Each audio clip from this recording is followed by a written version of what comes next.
But now we're going to transition into the night. We're going to hear from another leader before we go into break. This leader is also committed into Annex. You'll hear more from him, but he played lacrosse in high school. He has been helping me and helping Darren lead the upperclassmen boys group. And so, if you guys want to give a round of applause and welcome Caden. Alright guys, as Alan said, my name is Caden. I am going to start us off. I'm going to run us through like the background from my life. I'm going to kind of speed run through life up until high school. To sort of give perspective on why some of the things that happened are important.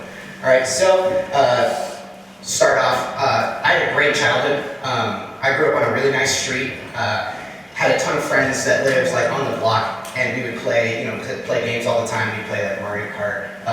It was a really good time. After school, we just hang out and just sort of be guys, And I went to a private Christian school. So I was lucky in the sense that I was always exposed to a Christian environment. I was always hearing like a message about God, and just been able to cultivate that relationship since I was very young. So that's definitely been a blessing, 100%. Thanks to my grandpa from my dad's side of the family. He sort of built this culture in our family about being like close and having everything that you do be based in Christ. And that's been a fantastic experience because he's been a real role model for me.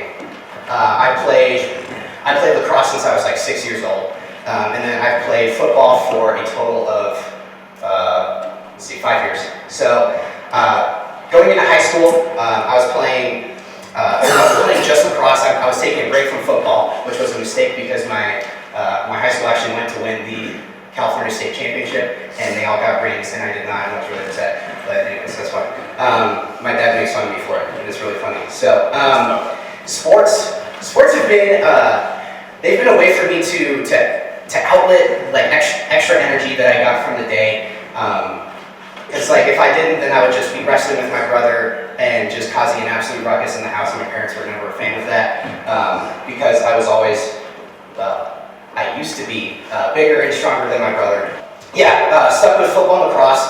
I would play them throughout the rest of high school, and they would be an opportunity for me to rely on God to get me through the games because as you'll come to hear, I had a lot of issues, and I couldn't do it by myself. Freshman year, I only played lacrosse. I was decent. I started on varsity, had a good year, and I just really loved the sport, which is great because I was going to need to play for the next 3 years as well. I was going to get me through high school. I also did, our school had like a robotics club through Vex Robotics. I was able to get my team to qualify for the World Championship, and then we ended up winning an award at the World Championship, which was really cool.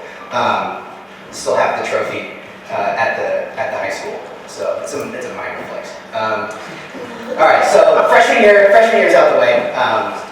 So a little context, going into my sophomore year this summer, I had been approached by our school's football coach because he had come to some of our lacrosse games and he was watching us play. And the way I play, I'm not super quick, meaning like I can't change directions very fast, so I didn't. I would just like run through people. And he saw that and he really liked that because that's what you do in football. So he came and he talked to me and he's like, listen here son, I have a proposition for you. And I was like, all right, let's hear it. He's like, you play linebacker for me and you'll have a good time. I'm like, that's a good deal. All right, I'm in. So going into this sophomore year, this summer, I started lifting like crazy because that was just part of the routine that they had the guys do. That's how I got to know all my real close friends, is like in the weight room. So I was working really hard. We were doing like 4 or 5 times a week. I was getting really strong. Everything was going good. I was thinking that we were about to have a really good year. No, that was not going to happen. On June 25th, 2019, something horrible happened. Now, I'm going to give you a little context for this. Just before the week of June 25th, my dad and my brother had gone on a trip because he had a lacrosse tournament, and in Tahoe, so they had just returned like the day before. This is important information. My mom was planning to go to brunch with her parents for their birthday on the 25th, and so everything's normal. I was just, I woke up, everything was a normal day. It was around 10 o'clock, and then I was getting ready to go to my practice to go lift, right? And then, I get a knock on the door, right? My grandparents are there, and I go to answer the door. I was like, "Oh, what are you guys doing here?" And they come to me and tell me, like, "We're supposed to be at brunch with your mom like 30 minutes ago." I was like, "That's weird. She's still sleeping." So I was like, "All right, I'll go check on her."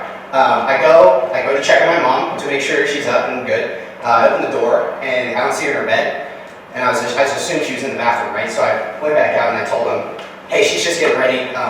She'll be out in a minute. I think she's in the bathroom." They said, "No, she was supposed to be here, or she's supposed to be there 30 minutes ago. That's not like your mom. She's never late to anything," which is true. We were never late.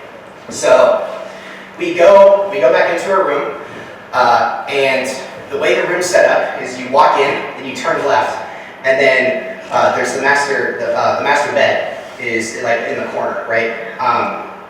Which obstructs the view of like half the room.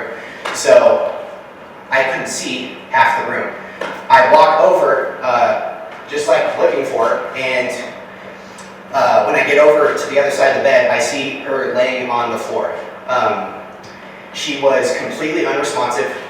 She was like awake, but she wasn't responding to stimulus, meaning like she wasn't responding to like touch or like verbal communication or anything like that, which was, what do you do in this situation? I was 15 years old.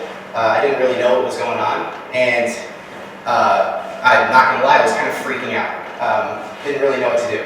So thankfully, my grandparents were there because my grandpa has background in medical, so he was able to identify what the potential issue was, which was a big deal.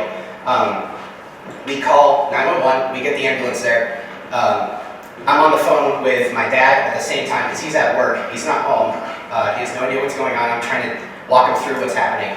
I got paramedics coming, they're talking to me, they're asking me all these kind of questions. What kind of medications is your mom on? What does she do? Give me her routine. I'm talking to my dad on the phone, trying to get everything together. My brother's in the other room, he doesn't know what's going on yet. And yeah, like I was just freaking out at this point. Because like I've never been in a situation like this before. What do you do? There's nothing can really prepare you for this, especially when you're so young. So eventually, actually before the paramedics got there, I had to pick my mom, put her on her bed, and then the paramedics got there and they determined that what had happened is she had had a stroke. So they load her up into the ambulance and they rush her to the hospital, and we have no idea. They didn't tell us where they were going. We have no idea what's happening. I got in the car with my grandparents. We didn't know if my mom was going to live to the end of the day. So it was just a very surreal moment. It's kind of a moment where you get taken out of your body, and you're like, your situation is you can't take it all in, right? Yeah, so they were able to reach out to, I think it was one of the paramedics, and they told them that they were going to a hospital called Las Robles. And it's a really good thing this happened because they were able to get access to a specific surgeon who would save my mom's life. On her way to this hospital, she had a second stroke in the ambulance. So at this point, I've heard that my mom has had 2 strokes in like the span of like 40 minutes, an hour. And I was pretty sure, like, I don't have a mom anymore. She's gone, right? I wasn't able to see her for 6 hours. It was about 6 hours. So we were sitting in the waiting room of the hospital for about 6 hours. And then the word came in that she had emerged from surgery and she was okay. She was released in recovery now. She was in the ICU where she would stay for the next 2 weeks. And then that would begin the long process of recovery. So obviously, whole world had been turned upside down at this point because, you know, I had this essentially what was a perfect life, a perfect family, and that was pretty much all just taken away from me in an instant. But yeah, so it was really rough. It was an absolute, like, it was a test of faith, right? Like, I didn't understand why this was happening because my mom was very healthy. She ran marathons. She ran like 5 miles every morning. She was just in very good health, very good shape. And something like this seemed unfathomable. That I was never expecting this to happen. Yeah. So then, right after this, what ended up happening is my old man said that we probably shouldn't be in this situation right now. We shouldn't be home where we don't have any parents, because my dad was staying with my mom at the hospital while she was in the ICU. So he sent us to stay with our cousins who lived in a neighboring town about 30 minutes away. And we just kind of hung out with them. I wouldn't really call it hang out because I can't really remember any of that. All I remember is the events that happened leading up to the hospital. And then after that, it was probably a couple days, we went on a trip to Atlanta. My dad sent my brother and I to Atlanta to go stay with our other cousins. We stayed there for, I think it was about a week. So it was just to remove us from that situation because it was just a bad place to be in. We were helpless, right? There's nothing that my brother and I could do except just watch as something happened that was out of our control. Yeah, so after this had happened, my football team had gotten word that this happened to my mom, and what they ended up doing, and this was amazing, all of the moms on the team, they put together a meal plan for my brother, my dad, and I. And what would happen is a certain family would be assigned to us every day, and they would bring us like a homemade meal, which was just amazing. We didn't have to worry about dinner anymore. So that would happen for just about like a month and a half. Actually, it was more like 2 months. So yeah, big deal. That really helped us get through that time. So yeah, after about 2 weeks, she gets out of the ICU. She gets moved to a different place. And the place she got moved to was like it was a recovery home where they would have professionals train with her every day to try and help her become a functioning human again. Because what happens when you have a stroke is your brain essentially forgets how to do everything. So she couldn't walk, she couldn't talk, and she couldn't even eat. So she had to learn how to do all that stuff again.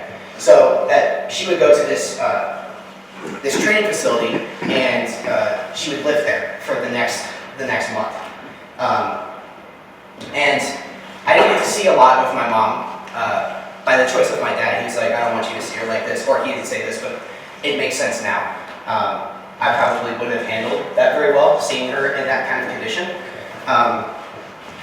And to be honest, I didn't handle it well not seeing her either. So something that ended up happening is I became very angry. I became upset. I was just kind of going through the motions of life.